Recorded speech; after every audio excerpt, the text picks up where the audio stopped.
వాటిని కూడా హతం చేసి దేవుడి మాటలు వినకుండా సమస్తము హతం చేసామంటే వాటిని కూడా చేయకుండా సగం తన దగ్గర పెట్టుకుని సగాన్ని హతం చేశాడని దేవుడు కోపం వచ్చి ఎందుకు ఇశ్రాయేలు ప్రజల మీద సౌలు రాజుగా చేశాడని చెప్పేసి దేవుడు పశ్చాత్తాపడ్డాడు అనే విషయాన్ని మనం తెలుసుకున్నాము.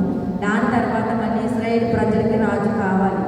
అప్పుడు సమూయేలు ఈ సౌలు చేసిన దాన్ని బట్టి ఎంతో కూడా దుఃఖపడుతూ ఉన్నాడు. అప్పుడు దేవుడు అంటాడు, ఎన్నాళ్ళు సౌలు గురించి రీతిగా దుఃఖపడతావు, నువ్వు లేచి నీ కొమ్మును తైలంతో నింపుకొని నేను చూపించేవా వాడిని నువ్వు అభిషేకించాలని చెప్పేసి సమూయేలుకు చెప్పినప్పుడు నువ్వు వెళ్ళి యెషయా దగ్గరికి వెళ్ళి యెషయా నువ్వు కలుసుకొని తన కుమారులో నేను ఒకరిని రాజుగా నియమించాలని అనుకుంటున్నాను, నువ్వు అక్కడికి వెళ్ళు అని సమూయేలుకు చెప్తే సమూయేలు భయపడతాడు. ఎందుకంటే నేను ఇలా వెళ్తున్నానని సౌలుకు తెలిస్తే సౌలు నన్ను చంపేస్తాడేమో అని చెప్పేసి అంటాడనమాట. అన్నప్పుడు నువ్వు ఒక పెయ్యిని తీసుకుని వెళ్ళి బలి అర్పించడానికి వెళ్ళడానికి వెళ్తున్నానని చెప్పి నువ్వు యెషయా దగ్గరికి వెళ్ళు, తర్వాత జరగవలసింది నేను నీకు తెలియజేస్తానని సమూయేలుతో దేవుడు చెప్తాడనమాట. చెప్పిన రీతిగానే సమూయేలు వెళ్తాడు.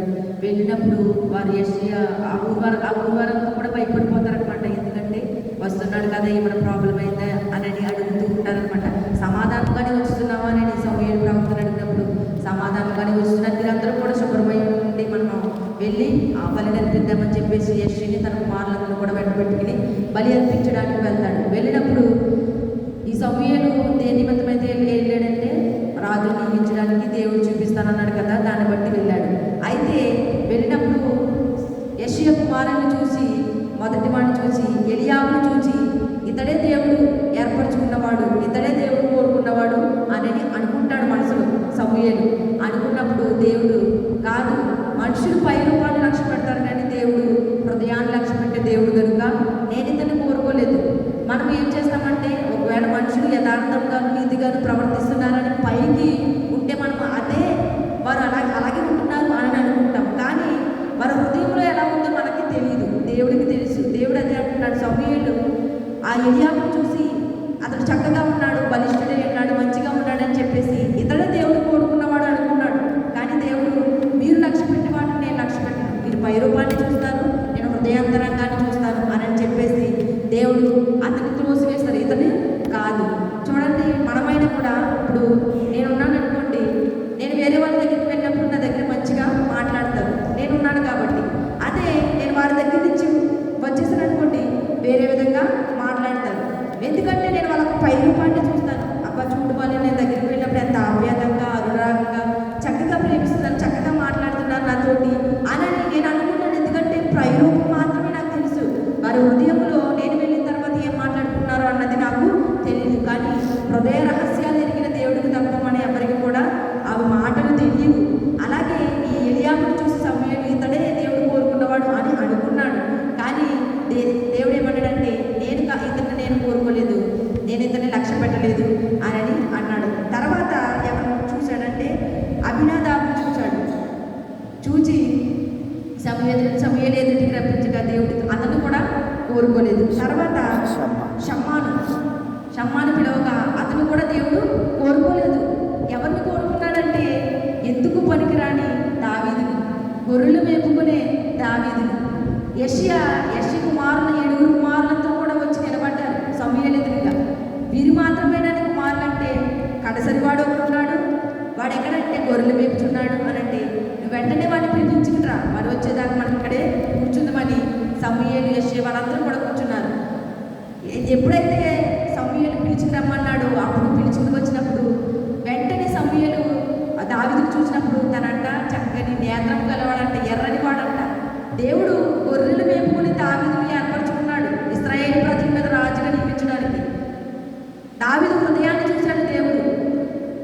తండ్రి అయితే దావీదు లెక్క చేసేవాడు కాదు, ఎందుకు పనికిరాని వాడిగా, తృణీకరించిన వాడిగా, ఎన్నిక లేని వాడిగా చూశాడు. కానీ మనం ఎప్పుడైతే త్రోసివేయబడతామో, ఎప్పుడైతే విసర్జించబడతామో, ఎప్పుడైతే మనము మనుషులకి నచ్చమో అప్పుడే దేవుడు మనల్ని ఏర్పరచుకుంటాడు. అందుకని కొరింథీయులకు రాసిన పత్రికలో మంచి మాటలు మాట్లాడతాడు. ఎన్నికలేని వారిని బలవంతుల ముందు బలహీనని, ఎన్నికైన వారి ముందు ఎన్నికలేని వారిని, తృణీకరింపబడిన వారిని నేను ఏర్పరచుకుంటానని. దేవుడు మన హృదయాన్ని చూసే దేవుడు, పై రూపాన్ని చూసే దేవుడు ఏమాత్రము కాదు. కాబట్టి దావీదును దేవుడు ఏర్పరచుకున్నాడు రాజుగా ఇశ్రాయేలు ప్రజల మీద. నేను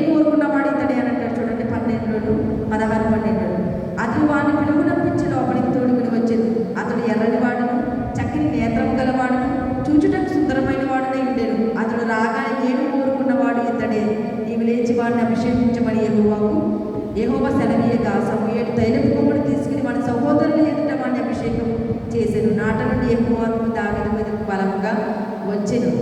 తన సహోదరుల ముందే సమూయేలు దేవుడు ఏర్పరచుకున్నాడు అనమాట. దావీదుని అభిషేకించిన వెంటనే దావీదు మీద ఏమొచ్చింది? దేవుని ఆత్మ బలముగా వచ్చింది. మనం అభిషేకించబడినప్పుడు కూడా దేవుని ఆత్మ మన మీద బలంగా వస్తుంది. వచ్చినప్పుడు మనము హేళన చేసి మాట్లాడతాం. ఎందుకంటే దేవుని ఆత్మ మనలో ఉన్నప్పుడు మనము అన్య భాషలతో మాట్లాడతాము.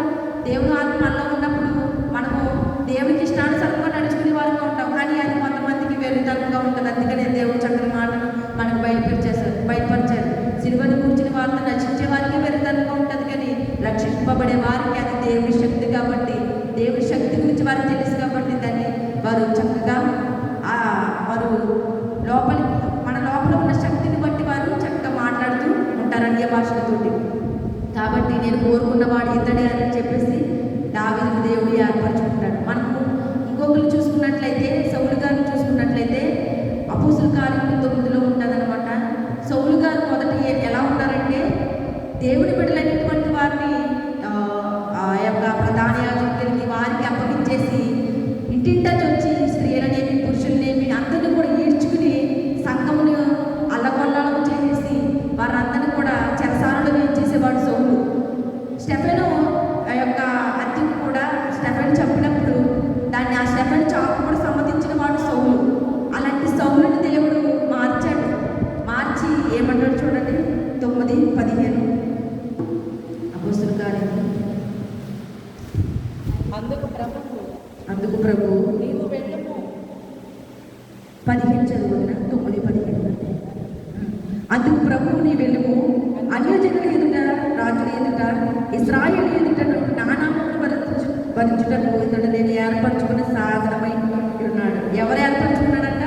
దేవుడు ఏర్పరచుకున్నాడంట సౌలుని. ముందైతే ఏం చేశాడంటే సౌలైతే ఇంటింట వచ్చి పురుషులను స్త్రీలను ఈడ్చుకుని పోయి చెరసాలలో వెంచి సంఘమును పాడు చేయించు ఉండేను. సంఘమును పాడు చేసేవాడు. దేవుని బిడ్డలైనటువంటి వారిని ఈడ్చుకుని వెళ్ళిపోయేవాడు. ఎక్కడైతే దేవుని బిడ్డలు కనపడతారో వాళ్ళని తీసుకువెళ్ళి చెరసాలలో వేసేసేటువంటి వాడు సౌలు. అయితే ఆ సౌలుని దేవుడు ఏర్పరచుకున్నాడు. శ్రమల్లోనూ ప్రజల ముందు అందరి ముందు కూడా ఆయన్ని నిలబెట్టుకున్నాడు అనమాట సౌలు గారిని దేవుడు. అందుకని అంటున్నాడు చూడండి, నా నామమును భరించుటకు ఇతడు నేను ఏర్పరచుకున్న సాధనమై ఉన్నాడు. ఇతడు నా నామం కొరకు ఎన్ని శ్రమలైనా అనుభవించాలను నేను ఇతనికి చూపుతున్నాను అతనితో చెప్పాను అని అంటాడు. ప్రభువా, నీ బిడ్డల్ని హింసించేవాడు కదయ్యా, అతను ఎంతో మూర్ఖుడు కదా ప్రభువా, నీచుడు కదా ప్రభువా, తృణీకరింపబడిన వాడు కదా ప్రభువా, నువ్వు ఎలా వెళ్ళి నన్ను ప్రార్థన చేయమంటున్నావు అని అడుగుతాడు అనమాట. ఎందుకంటే సౌలు గురించి అందరికీ తెలుసు కాబట్టి సౌలు దగ్గరికి వెళ్ళాలన్నా, సౌలు గురించి వినాలన్నా కూడా భయపడేవారు అనమాట.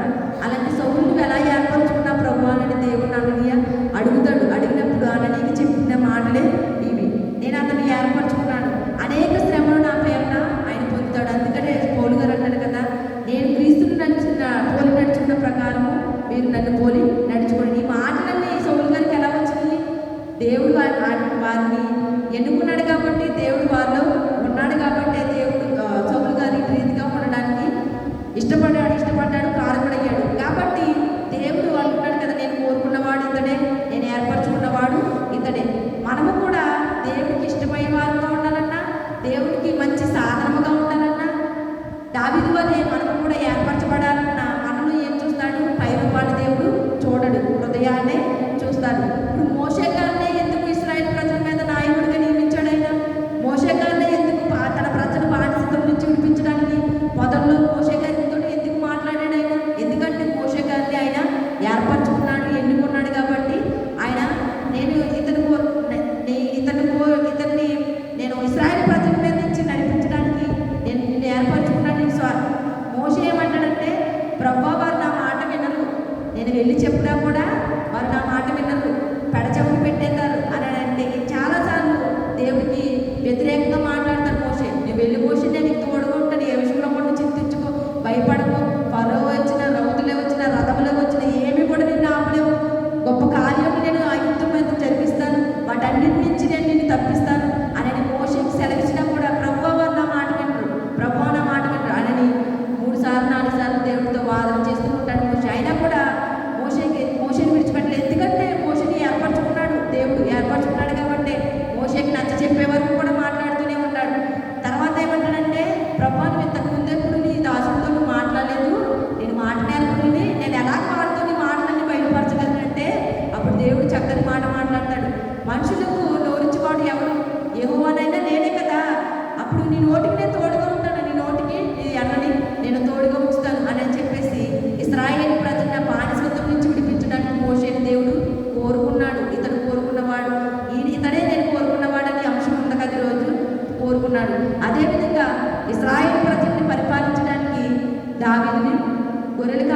బట్టి దావీదుని ఎన్నుకున్నాడు దేవుడు. అదేవిధంగా సౌలును ఎన్నికలేని సౌలును దేవుడు తిరస్కరించిన సౌలును దేవుడు కోరుకున్నాడు. ఈ దినాన్న సౌలు మారడానికి దేవుడు సౌలుకు ఒక గాయం పెట్టాడు. గాయం పెట్టడం బట్టి దేవుడు ఆ యొక్క గాయం నుంచి విడుదల పొంది దేవుని సువార్తను ప్రకటించేవాడుగా ఉన్నాడు. ఈ 7 దినాల్లో దేవుడు మనకి ఇన్ని గాయాలు పెడుతున్నాడు. నువ్వు మారాలని నీ కుటుంబంలోనే కానివ్వండి, నీకు అనారోగ్య పరిస్థితుల్లో కానివ్వండి, ఎన్నో విషయాలు దేవుడు నీకు బయటపరుస్తూ ఉన్నాడు కదా. సౌలు తనకు కళ్ళకి గురుడితనం కలిగి చేసిన తర్వాత దేవుడిని ఎంత హింసించాడో, దేవుడిని ఎంత బాధ పెట్టాడో తెలుసుకున్నాడు. మరి దేవుడికి ఎన్నో కలుగు చేస్తున్నాడు కదా, నువ్వెందుకు తెలుసుకోలేకపోతున్నావు? నువ్వెందుకు మారలేకపోతున్నావు? నువ్వెందుకు దేవుడిని కోరుకున్న సొత్తుగా ఉండలేకపోతున్నావు?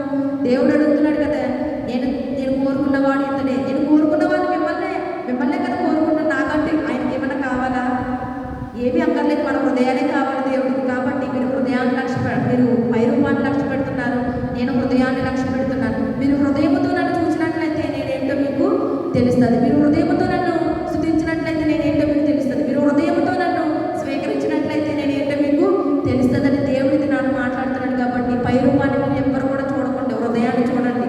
పైకి చూడండి, చాలామంది గంభీరంగా, మోటుగా, లేకపోతే గొడవలతో ఉన్న, వేరే విధంగా ఉన్న వారి హృదయం సున్నితంగా ఉంటుంది చాలామందిది. కానీ పైకి మాత్రం ఎలా కనపడతారు? గంభీరంగా కనపడతారు, కానీ లోపల వారి హృదయం వేరుగా ఉంటుంది. కానీ లోపల పైకి స్మూత్గా, ఇండెసెంట్గా, లేకపోతే చక్కగా ఉన్న వాళ్ళు హృదయం వారి ఘోరంగా ఉంటుంది. చాలాసార్లు గమనించండి మీరు. ప్రజలకు ఏమనుకుంటుందంటే పై రూపం ముందు చక్కగా ఉన్నది, ఈ అమ్మాయిలేమో చక్కగా ఉన్నది అనేది మనం చెప్పుకుంటాం. కానీ వాళ్ళ హృదయాలు ఎలా ఉంటే మనకి తెలియదు. కానీ ప్రతి హృదయ రహస్యం దేవుడు ఎరిగి ఉన్నాడు. కాబట్టి నువ్వు ఒకవేళ మనుషుల ఎదురుగా వేషధారణగా ఉన్నా దేవుడి దగ్గర ఉండలేవు. మనుషుల ఎదురుగా వ్యర్థంగా లేకపోయినా, లోపల వ్యర్థంగా ఉన్నా అది దేవుడు ఖచ్చితంగా చూస్తాడు. కాబట్టి మీరు హృదయాన్ని శుద్ధి చేసుకునే ముందు తర్వాత వాక్యాన్ని గ్రహించండి. మీ హృదయాన్ని శుద్ధి అయితేనే వాక్యం హృదయంలోకి వెళ్తుంది. శుద్ధి లేకుండా వాక్యం హృదయంలోకి వెళ్తుందా? ఇప్పుడు పైపులోను ట్యాప్లోను ఏదైనా చెత్త ఉందనుకోండి, పైపులోంచి నీళ్ళు వస్తాయా? రావు. ఎలా వస్తాయి? చెత్త అడ్డపడిపోతుంది. కాబట్టి అలాగే నీ హృదయంలో చెత్త అంతా, చెడుతనం అంతా ఉన్నప్పుడు వాక్యం నీ లోపలికి ఎలా వెళ్తుంది? దేవుడు వాక్యం నీరే ఉన్నదని చదివించాడు కదా, నీరు వాక్యమైనదని చదివించాడు కదా. మరి ఆ నీరుని నువ్వు లోపలికి పంపించాలంటే లోపల ఉన్న నీ చెడ్డతనాన్ని అంతా కూడా తీసివేయాలి కదా. తీసివేతనే కదా వాక్యం నీ లోపలికి వెళుతుంది. తీసివేయకుండా వాక్యం లోపలికి వెళ్ళినా కూడా నీ బయటకు వచ్చేస్తుంది, లోపల స్థిరంగా ఉండదు. కాబట్టి నిన్ను కోరుకున్న వాడు నేనే కాబట్టి దేవుడు వాక్యం సెలవిస్తుంది. కాబట్టి ఆయనకి ఇష్టమైన బిడ్డలుగా మనం ఉండడానికి, ఆయనకి నచ్చే బిడ్డలుగా మనం ఉండడానికి, ఆయన మార్గంలో మనం నడిచే బిడ్డలుగా ఉండడానికి ప్రభు కృప మనందరికీ తోడై ఉండను గాక.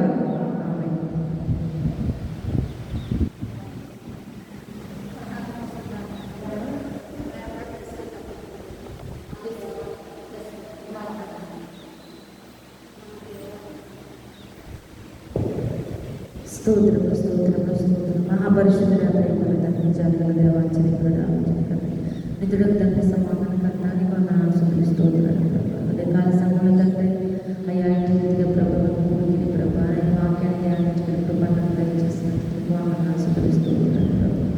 అయ్యా ఆయన వీధి ప్రభావైనా ఎన్నికలేని వాళ్ళప్పటికీ ప్రభావ సింహాసనం చేసిన దేవుడు తండ్రి వందనాలు, స్తోత్రాలు. ఇది నాలో ప్రభావ నేను విపరీతంగా జీవిస్తున్నాను. మా జీవితాలు యొక్క ప్రభావం అయినా వెలిగిన వాడు దేవుడు ప్రభావం వందనాలు, స్తోత్రాలు ప్రభావ. అయ్యా నేను కోరుకున్నవాడు ఇతడే అనేది వాక్యం దర్శనించాలని ప్రభావం. దినదినము మా కోసం ప్రయాసపడుతున్నాను తండ్రి, నీకు వందనాలు, స్తోత్రాలు ప్రభావ. ఉదయాన్ని మార్చండి ప్రభావ. అయ్యా మాలో చేయదైన ఏదైనా తీసివేయండి ప్రభావ. వందనాలు, స్తోత్రాలు ప్రభావ. ఉదయకాల సమయంలో వచ్చి నైనా నీ బదులు ప్రభు సంతోషంతో వచ్చి ప్రభుని వాక్యాన్ని విని అయ్యా నిశ్చయించిన బిడ్డలందరినీ జ్ఞాపకం చేసుకుంటున్నాయినా మంచి ఆరోగ్యం దయచేయండి ప్రభావ. నేను వేగుజాము నిశ్చయించిన భాగ్యం మా అందరికీ దయచేసినట్టు నీకు వందనాలు, స్తోత్రాలు ప్రభావ. ఉదయకాల సమయంలో ప్రభావ పలహారం తీసుకొచ్చిన బిడ్డలు జ్ఞాపకం చేసుకుని ప్రభావ. చిన్న బిడ్డ తండ్రినైనా జస్వీకరణ జ్ఞాపకం చేసుకున్న ప్రభావనైనా ఆ బిడ్డను దీవించండి, ఆశీర్వదించిన తండ్రి. నేను చిన్న బిడ్డ ప్రభావ నూతన దయాకుని కుమార్తెకు దయచేసినందుకు నీకు వందనాలు, స్తోత్రాలు ప్రభావ. బ్రతుకు దినములేట కృపాక్షేమంలో ఉండేటువంటి వాక్యం దర్శనించావు తండ్రి. బిడ్డను జ్ఞాపకం చేసుకుని చదువుతుండగా చదువులు తోడుగా ఉండి మంచి జ్ఞానం దయచేసి కుటుంబాన్ని దీవించండి. తల్లిదండ్రులను జ్ఞాపకం చేసుకోండి ప్రభావ. నీకు వందనాలు తండ్రి. ఈ సంవత్సరం అంతా ఇంటి దయారేకుల చాటు భద్రపరచండి ప్రభావ. నీకు వందనాలు, స్తోత్రాలు ప్రభావ.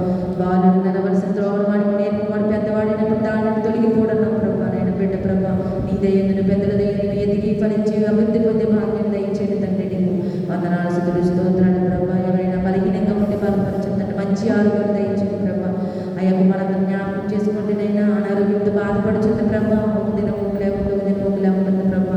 ఆ బిడ్డను కొట్టండి, స్వస్థపరచండి ప్రభా. నేను ఏ బలహీనతను పెరిగిన వాడు కనుక బలపరచండి తండ్రి. నీకు వందనాలు స్తోత్రాలు. ఇంకా అనేక మంది బలహీనతతో ఉన్నారు ప్రభా. అందరినీ కూడా జ్ఞాపకం చేసుకోండి ప్రభా. మా సంఘాన్ని జ్ఞాపకం చేసుకోండి, సంఘంలో ఉండే బిడ్డలను జ్ఞాపకం చేసుకోండి ప్రభా.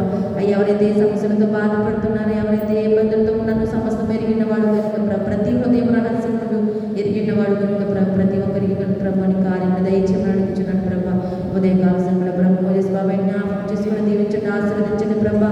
అయ్యా నేను సేవ చేయించుడు కదండి. నేను ఆ బిడ్డను ఒకసారి జ్ఞాపకం చేసుకుని చిత్తమైతే ఇష్టమైతే ప్రపంచం గురువతి అయిన భార్య ప్రభావికి దయచేయండి ప్రభా. నీకు వందనాలు స్తోత్రాలు. ఒంటరిగా ఉండడం నీకు ఇష్టం లేదు ప్రభా. కాబట్టి తండ్రి నేను సాటి సహాయం కుమారుడికి దయచేయండి తండ్రి. మంచి ఆరోగ్య భవిష్యత్తుని దయచేయండి ప్రభా. అన్ని విషయాన్ని తోడుగుని బతుకు నడిపించమని ప్రభా. మరి ఒకసారి సాయంకాల సమయంలో ప్రభు అందరూ కూడికి నైన్ని ధ్యానించుకుని భాగ్యం అందరికీ దయచేయమని నజరేయుడైన యేసుక్రీస్తునామమున విడుదల బ్రతిమాలి వేడుకొని పోతుంది నాన్న పరమ తండ్రి. ఆమేన్. పరలోకమందున మా తండ్రి, నీ నామం పరిశుద్ధపరచబడుగాక, నీ రాజ్యం వచ్చుగాక, నీ చిత్తం పరలోకమందు నెరవేర్చబడిన నెరవేరుగాక. మనదిన ఆజ్ఞలను దయచేయమని ప్రార్థన చేస్తాం. విషయం ప్రకారం మా ప్రభుత్వం శోధన చేత తగ్గించి రాజ్యం శక్తి మహిమ అంతా నేను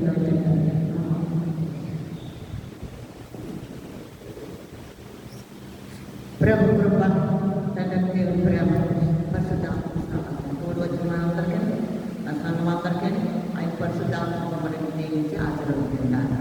ఆమె వేసినట్లే ప్రవేశం సంపూర్ణ విధులు కలుగుతాక. ఆమె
Okay.